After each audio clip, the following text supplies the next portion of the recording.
la situation de la femme, surtout dans des contextes de conflits armés. Le problème de la violence faite aux femmes, basée sur le genre, très préoccupant.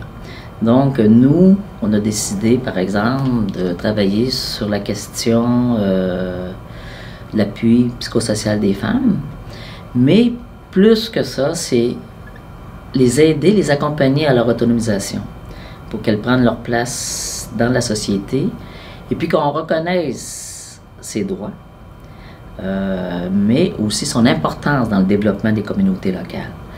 Donc, on a décidé de mettre en place un centre d'apprentissage professionnel où la majorité de nos bénéficiaires sont des femmes victimes de violences, pour les aider justement à surmonter les difficultés liées à ce phénomène de violence qu'elles ont subi, mais aussi qu'elles reprennent confiance en elles-mêmes. Parce que souvent, les femmes, lorsqu'on discute avec elles, se sentent coupables d'avoir subi des violences. Et pourtant, non, c'est pas leur faute à eux autres.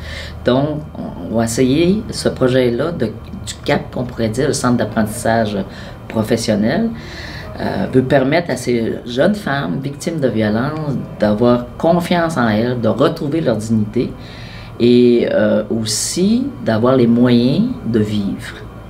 Et je dis de vivre, pas de survivre, mais de vivre de leurs activités génératrices de revenus et éventuellement travailler ensemble pour qu'elles puissent peut-être partir des entreprises. Donc, c'est vraiment un défi qu'on s'est mis à Terre sans frontières en RDC sur améliorer la situation des femmes. Les femmes, je voudrais aussi spécifier, il y a les femmes, mais on a trouvé important que des jeunes hommes aussi puissent faire partie du projet, peut-être en pourcentage moins élevé, mais qu'eux autres, qu'on les sensibilise aux droits des femmes puis à la place de la femme dans la société. Puis c'est pour ça que dans le projet du CAP, on trouve que les jeunes hommes soient là aussi, qu'on les accompagne dans les activités génératrices de revenus, qui travaillent avec les femmes, puis qu'ils soient sensibilisés aux droits des femmes, à leur place comme jeunes, parce que ça va être des jeunes, et que déjà peut-être que des relations différentes, plus égalitaires entre les deux sexes puissent se faire. Donc c'est pour ça qu'on travaille avec les femmes, oui, mais c'est important de travailler avec les jeunes aussi, ça. Dans la région où on est situé, dans les Touris, en RDC, c'est beaucoup agricole. Et on a beaucoup des femmes qui ont travaillé dans l'agriculture. Donc, on essaie il va peut-être y avoir de l'agro-pastoral, par exemple, écologique.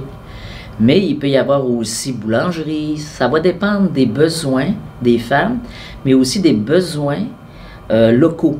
S'il y a des services qu'il n'y a pas au niveau local, on va essayer avec les activités génératrices de revenus d'essayer de les combler.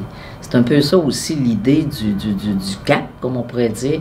C'est à la fois aider les femmes, mais aussi à la fois aider les communautés pour répondre à des besoins qui ne sont pas comblés pour l'instant.